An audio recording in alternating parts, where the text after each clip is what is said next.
liten bit kvar ner till vattnet. Nu går du ner i vattnet med hjulen.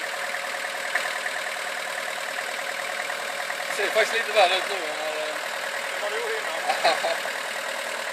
Men nu är du på fast botten här. Du vet, du har inte fått ner mer än en däckprofil i vattnet. Fälgen är med nöden efter blöt. Så han går inte så jävla djupt där.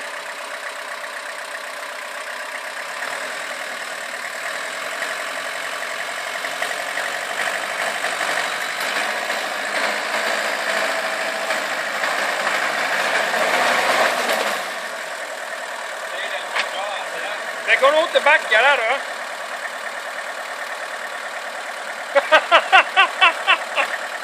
Ditt bakdäck ligger mot det. Du ligger på reservhjulet.